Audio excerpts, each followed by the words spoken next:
Hello बच्चों, new light के YouTube channel पर आप सभी का स्वागत है प्यारे बच्चों। और मैं विक्रम चक्रवर्ती आज आपके समक्ष लेकर के हाजिर हुआ हूँ 10 कदम का सेशन। और प्यारे बच्चों, आज हम लोग का पेपर है all India full syllabus test 5, जो कि 16 जुलाई 2023 को हमारी इंस्टीट्यूट की तरफ से ऑनलाइन ऑफलाइन मोड दोनों में ही कंडक्ट हुआ था। पेपर काफ़ी बढ़िया था, आप सभी ने बढ़ चढ़ के हिस्सा लिया, इसके लिए आप सभी को विशेष धन्यवाद। और सबसे पहले पेपर को डिस्कस करने वाले हमारे सीनियर साथी अलीस सर और शैलेंद्र सर को विशेष रूप से धन्यवाद देना चाहेंगे, जिन्होंने पेपर का बखूबी बहुत ही शानदार एक्सप्लेन किया है। बहुत कुछ सिखाया है उन लोगों ने अपने सेशन में कि हाँ ये ऐसे भी हो सकता है, पेपर के आसपास भी बहुत सी चीज़ें उन्होंने बताई हैं। तो शैलेंद्र सर, अली सर को विशेष रूप से धन्यवाद दे रहा हूँ पेपर का बेटर एक्सप्लेन करने के लिए। उसके बाद ये हमारे डेटा का लोगो मिशन 2024 नीट 2024 के हिसाब से शिक्षा का अधिकार सभी को, पढ़ने का अधिकार सभी को। और आप ये देख सकते हैं 10 के दम का लोगो। और इसके बाद ये हमारे यूट्यूब को स्ट्रीम करने वाले बच्चों ने बनाया, काफ़ी बढ़िया आप देख, सेल है, जेनेटिक्स है, और ये बायोलॉजी की पूरी डिटेल इन्होंने दी हुई है। और इसके बाद देखिए आपके सामने पहला सवाल ये रहा कि pectoral girdle consist of 2 coxal bone. अब देखिए, जब आप स्केलेटन आप पढ़ते थे, तो जैसे अब ह्यूमन स्केलेटन की आप बात करो, ह्यूमन स्केलेटन, तो उसमें आपका एक एक्सियल स्केलेटन था और एक आपका एपेंडिकुलर स्केलेटन था। ठीक, अब एपेंडिकुलर में क्या चीज थी? Girdle bone. ठीक है, गर्डिल के बोन्स थे। ठीक है, और आपका लिम्ब का बोन्स था। ठीक, और लिम्ब में कौन सा? Four limb, hind limb. और गर्डिल में कौन? Pelvic girdle, pectoral girdle. ठीक, इतनी बात तो हमें समझ में आ गई कि जब हम ह्यूमन स्केलेटन की बात करते हैं तो एक्सियल एपेंडिकुलर स्केलेटन आता है, और एपेंडिकुलर को आगे करते हैं तो गर्डियल बोन और लिम्ब बोन्स आता है, लिम्ब में फोर लिम्ब, हाइंड लिम्ब आता है। उसके बाद गर्डिल की बात करें, पेल्विक गर्डिल और पेक्टोरल गर्डिल। पेल्विक गर्डिल का फॉर्मूला पी सी स्क्वायर, और पेक्टोरल का P C square S square. ये क्लेविकल है, ये स्केपुला है, जिसका नंबर 2 2 होता है, और ये है कॉक्सियल बोन। और मेरी समझ से यही आपका क्वेश्चन है। ठीक, ये कॉक्सियल बोन पे हम पहुंच गए। अब देखिए ध्यान से, ये कॉक्सियल बोन जो होती है अब जैसे ये कॉक्सियल बोन है, ये कॉक्सियल बोन 3 बोन्स के फ्यूजन से बनती है।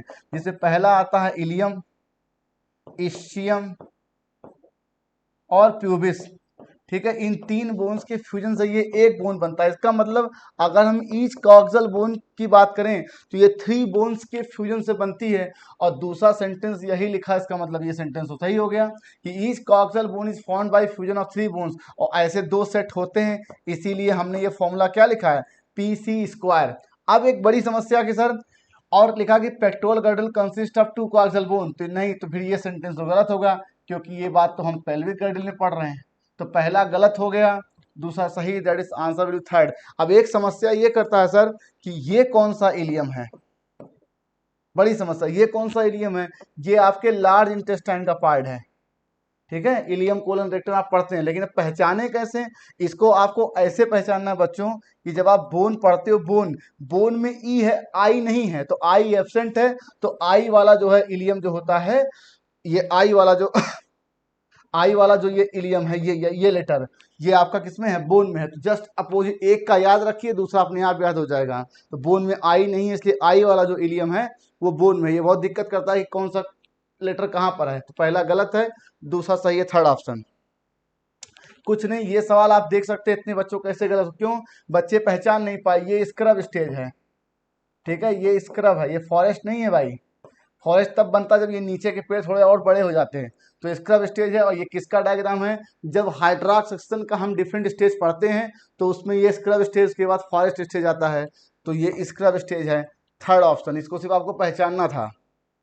नेक्स्ट क्वेश्चन, कुछ नहीं। अब देखिए इस सवाल को, वैसे तो आपको डेटा याद है तो आप निकाल सकते हैं, लेकिन सबसे पहले आपको ये जानना है कि ये डेटा कहाँ से आते हैं, और जिस हेडिंग में बने हुए हैं लैटिट्यूडनल ग्रेडियंट, पहले आप उससे जानें। सबसे बड़ी बात, जो आपका ग्रेडियंट होता है, ग्रेडियंट किन्हीं 2 पॉइंटों को अगर आप रेफरेंस माने तो विथ रिस्पेक्ट टू डिस्टेंस वो चीज़ वेरी करनी चाहिए। जैसे आप पढ़ते हैं potential gradient, velocity gradient, temperature gradient, pressure gradient, तो आप किसी 2 पॉइंटों को एज ए रेफरेंस पॉइंट मानते हैं तो वो धीरे धीरे डिस्टेंस घटती भी है और जिधर जाते हैं उधर बढ़ती है, मतलब वेरी करती है। इतना तो आपको समझ में आ गया, जहां पर भी किसी चीज पर ग्रेडियंट लगेगा वो चीज डिस्टेंस का वेरी करेंगी। और जिस हेडिंग में ये क्वेश्चंस डेटा दिए हुए हैं वहां पर ये टर्म लिखा है लैटिट्यूडनल ग्रेडियंट।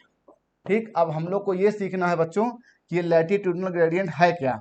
देखिए अगर मैं इसे एक अर्थ का गोला मानूं, अरे बना लिया क्या मैंने, देखा प्रैक्टिस करके आया था, बना लिया मैंने, इसीलिए कहते हैं practice man is more perfect. और क्या, 4 बार प्रैक्टिस किया हूँ तो बना पाया हूँ कि ये अर्थ नहीं, यहाँ कुछ गड़बड़ लग रहा है। अब ये सही बना, ये हमारा अर्थ का गोला बन गया और मैं इसको इक्वेटर बना रहा हूँ और इसे पोल बता रहा हूँ। अगर मैं इसको नॉर्थ पोल मान लूँ, ठीक, और ये साउथ पोल मान लूँ, ठीक, और ये इस अगर इक्वेटर मान लें, इक्वेटर, ठीक।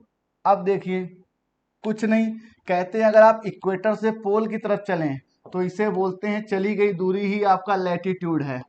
ठीक, मैं इधर से इधर चल रहा हूँ तो ये भी लैटिट्यूड है। पहली बात, इसका मतलब मैं डिस्टेंस बढ़ा रहा हूँ तो इधर लैटिट्यूड बढ़ रहा है और इधर भी लैटिट्यूड बढ़ रहा है। तो कहते हैं distance travel from equator to pole in latitude, और distance travel from sea surface to height of mountain, ये अल्टीट्यूड है। समुद्री सरफेस से आप जितना ऊपर चढ़ेंगे तो उसे बोलते हैं अल्टीट्यूड, और यहाँ पर है लैटिट्यूड। अब देखिए मैं कह रहा हूँ यहाँ से आप चले तो इस डिस्टेंस पे ये डिस्टेंस ज़्यादा है, इसका मतलब यहाँ लैटिट्यूड ज़्यादा है और यहाँ कम है। इसका मतलब 2 पॉइंटों को अगर आप रेफरेंस माने तो ये लैटिट्यूड वेरी कर रहा है। और मेरी समझ से यही बुक में आपकी हेडिंग बनी है लैटिट्यूडनल ग्रेडियंट। क्यों लैटिट्यूडनल ग्रेडियंट बना हुआ है? क्योंकि इन 2 पॉइंटों की भी लैटिट्यूड वेरी कर रहा है। अब सुनिए,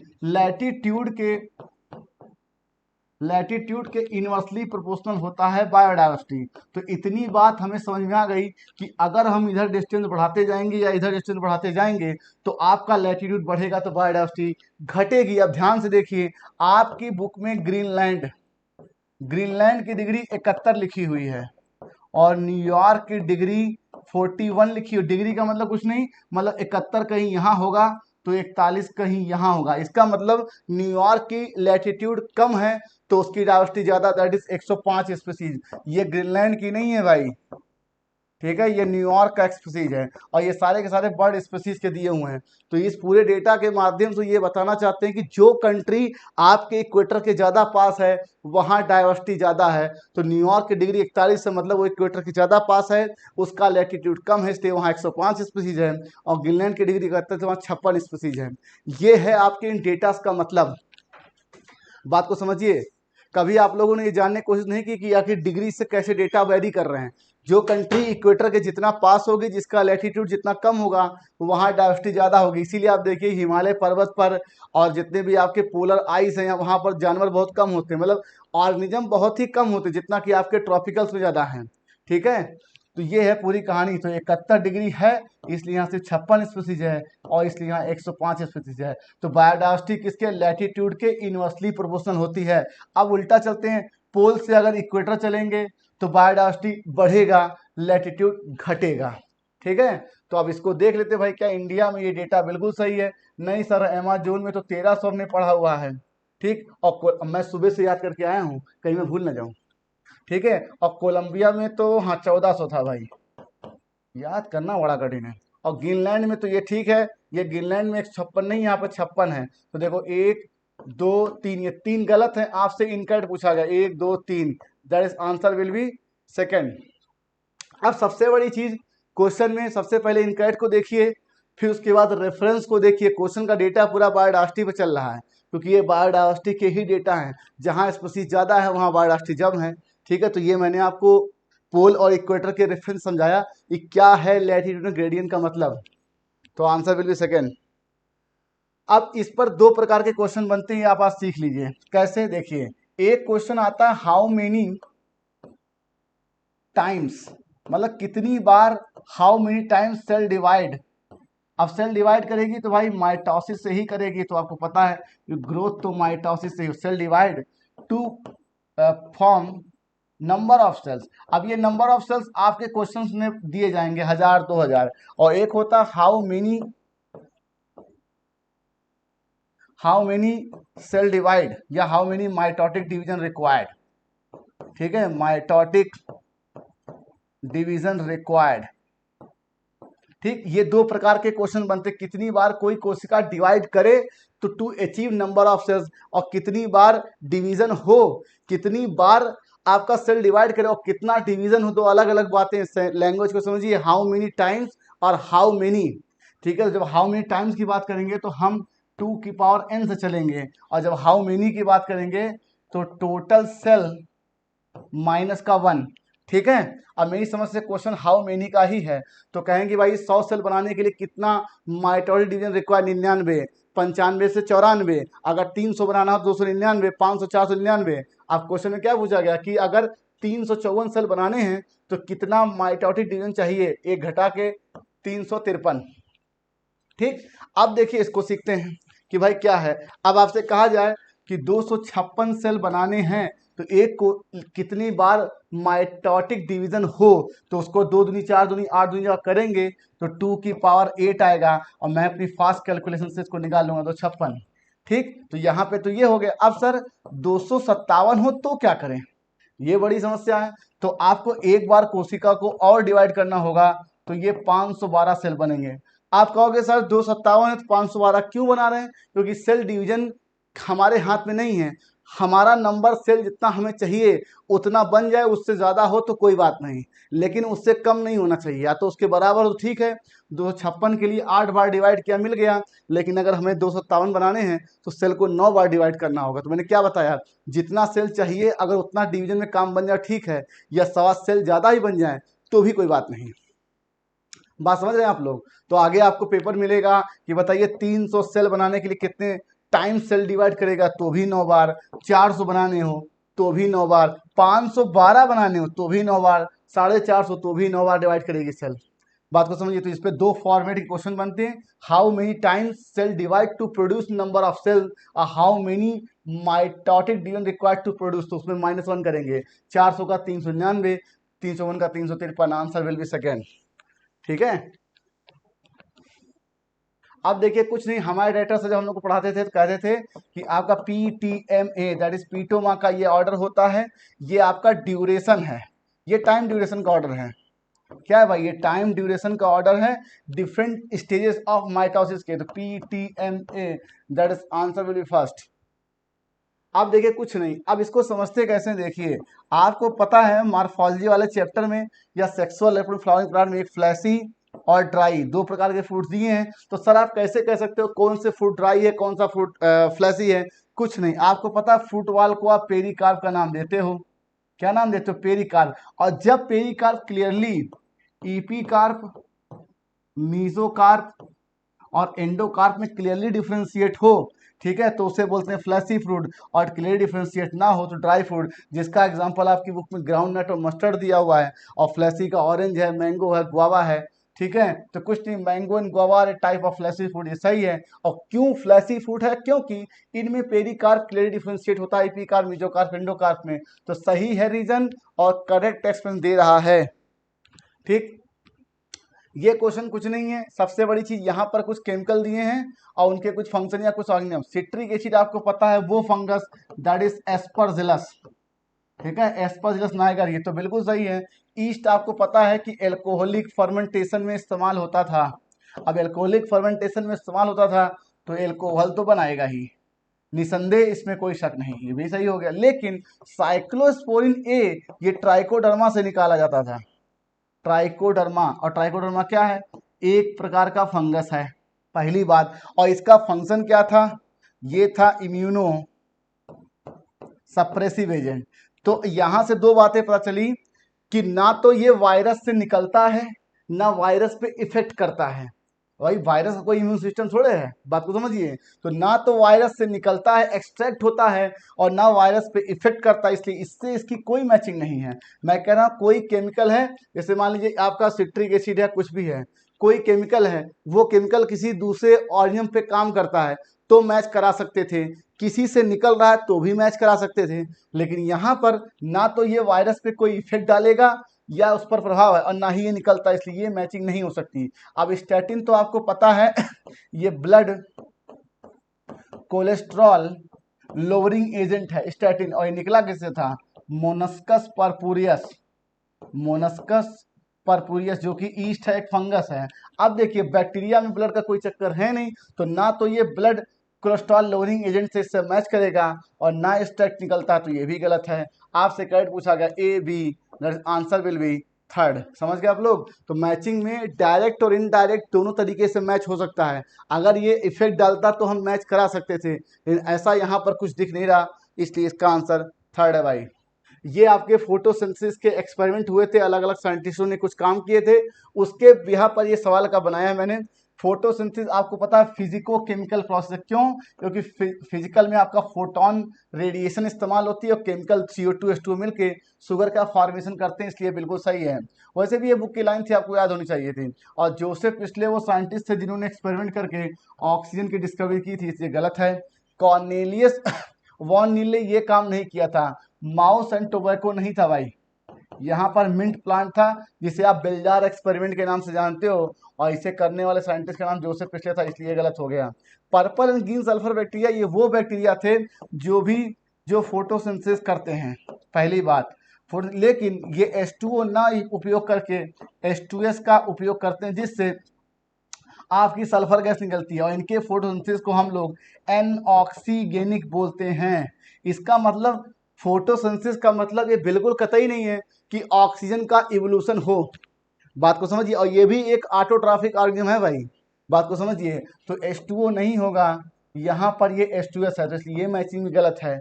अब आपको पूछा गया है करेक्ट, तो हमें सिर्फ ए सही है, that answer will B fourth. अब देखिए comparing A sexual reproduction with sexual reproduction, आप कई जमाने से पढ़ते आए। वैसे तो ये लाइन लिखी है आपकी बायोटेक में, लेकिन इसे आप रिप्रोडक्शन इन ऑर्गन से भी निकाल सकते थे। ए सेक्सुअल रिप्रोडक्शन का पहला कैरेक्टर की नो मियोसिस, पहली बात। नो फर्टिलाइजेशन, दूसरी बात। ठीक, नो रिकम्बिनेशन, तीसरी बात। ठीक, नो रिकम्बिनेशन, नो फर्टिलाइजेशन। और पेरेंट से प्रोजनी में, parent to progeny, no change of genetic material, no change of genetic material. इसका जैसा पेरेंट था वैसा प्रोजनी रहती है, इसी को आप क्लोन का नाम देते हो। इतना हमें ए सेक्सुअल रिप्रोडक्शन की कहानी पता चली। अब अगर मैं सेक्सुअल रिप्रोडक्शन की बात करूं तो कुछ नहीं भाई, मियोसिस तो होएगा, फर्टिलाइजेशन होगा, और इन दोनों की वजह से आपके डिफरेंट जीनोमिक कॉम्बिनेशंस बनेंगे। क्या होंगे? डिफरेंट कॉम्बिनेशन, जिसे आप रिकम्बिनेशन का नाम देते हो। इसमें वेरिएशन आएगा। ठीक, पेरेंट से प्रोजनी में थोड़े चेंजेस दिखाई पड़ेंगे, इसीलिए मैं अपने माँ बाप का पूरा जीरोक्स नहीं हूँ, बात को समझिए, क्योंकि मैं सेक्सुअल रिप्रोडक्शन का प्रोडक्ट हूँ। ठीक, तो इतना कैरेक्टर मुझे मालूम चला। अब देखते हैं क्या चीज़ है। ए सेक्सुअल को सेक्सुअल से कंपेयर करा के कुछ सेंटेंस दिए गए हैं। तो कह रहे हैं फॉर्मर का मतलब जो पहले लिखा है, farmer provide opportunities for variation and formulation of unique combination. जो नहीं भाई, मैंने पहले बताया कि ए सेक्सुअल में वेरिएशन नहीं आएगा, तो ये सेंटेंस ए सेक्सुअल के लिए गलत हो गया। और लेटर जो लिखा हुआ है ये आपके सेक्सुअल के लिखा हुआ है, लिखा latter provide opportunities for variation and, ये तो ठीक है, लेकिन फॉर्मुलेशन ऑफ सेम कॉम्बिनेशन नहीं है भाई, डिफरेंट कॉम्बिनेशन। क्यों? मदर और फादर दोनों से मिलके आपका एक एक सेट क्रोमोसोम आता है और विच आर ऑलवेज बेनिफिशियल, ऐसा कोई जरूरी नहीं है, क्योंकि जो नया कैरेक्टर डेवलप होगा अगर वो एडाप्टेबल नहीं रहा, नेचर के अकॉर्डिंग नहीं रहा, तो हो सकता हो उस पैदा होने वाले प्रोजेनी को नुकसान भी कर जाए। ठीक, तो यहाँ से आप पकड़ सकते सेम कॉम्बिनेशन नहीं होगा, डिफरेंट कॉम्बिनेशन, तो ये गलत हो गया। अब sexual reproduction preserve genetic information नहीं, जैसा पेरेंट है वैसा नहीं रहता प्रोजनी, इसलिए जेनेटिक जो इन्फॉर्मेशन प्रिजर्व नहीं रहती, ये आपकी ए सेक्सुअल के लिखी गई बात है। ठीक, तो ये गलत है, तीनों सेंटेंस गलत है। आपसे इनकरेक्ट पूछा गया है, ये चौथा आंसर। कुछ नहीं, आपको पता है ग्लाइकोलिसिस, कुछ नहीं, ग्लाइकोलिसिस एक ऐसा प्रोसेस है जो एनारोबिक एरोबिक दोनों में कॉमन है, मतलब कॉमन है। और दूसरी बात, इसमें नो CO2, नो ऑक्सीजन, ना तो ऑक्सीजन इवॉल्व हो रही है ना इन्वॉल्व हो रही है, और ना तो CO2 इवॉल्व हो रहा है ना इन्वॉल्व हो रहा है, लेकिन ATP जो होता है वो यूटिलाइज भी होता है, रिलीज भी होता है। ये बात याद रखिए, आपसे पूछा जाएगा। और ऑक्सीजन और CO2 ना तो यूटिलाइज होते हैं ना रिलीज होते हैं, और ATP यूटिलाइज रिलीज दोनों होता है, लेकिन जो वाटर है वो केवल रिलीज होता है, ये मॉलिक्यूल। और किस स्टेप में? ये है आपका फास्फो ग्लिसरिक एसिड से जब फास्फोइनॉल पायरुविक एसिड बनता है तो ये वाटर रिलीज होता है, और यही इसी को आप डिहाइड्रेशन कह सकते हो। That is answer first.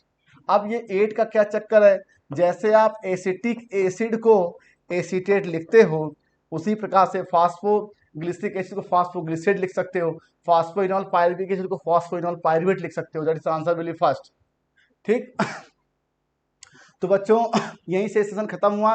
Test में बढ़ चढ़ के हिस्सा लीजिए, टेस्ट कोई मत छोड़िए, और जो पेपर हो उसका बस एक लक्ष्य बना लीजिए कि पेपर को हमें नीट से पहले 4 बार लगाना है। एक बार में पहले राउंड में हमारा हमने पेपर दिया, दूसरे राउंड में उसके आंसर वेरीफाई करके अपने आंसर ओके कर लिए, तीसरे राउंड में उसके आसपास सोचिए क्या और चीज़ें हम सीख सकते हैं, और चौथा राउंड आपका फ्लो राउंड होना चाहिए, ये with in time duration with proper concept आप उसे कर सकें, और 5वां आपका नीट का एग्जाम होगा। पेपर बहुत है आपकी तैयारी के लिए, हमारे सीनियर साथी रैपिड फायर के माध्यम से, पेपर डिस्कशन के माध्यम से बहुत कुछ सिखा रहे हैं आप लोग को, थोड़ा बहुत मैंने भी आपको सिखाया होगा, ऐसा मुझे लगता है। तो सेशन आपको कैसा लगा कमेंट बॉक्स में जरूर बताइए, और टेस्ट बिल्कुल मत छोड़िए। Okay, thank you for watching the video, bye bye.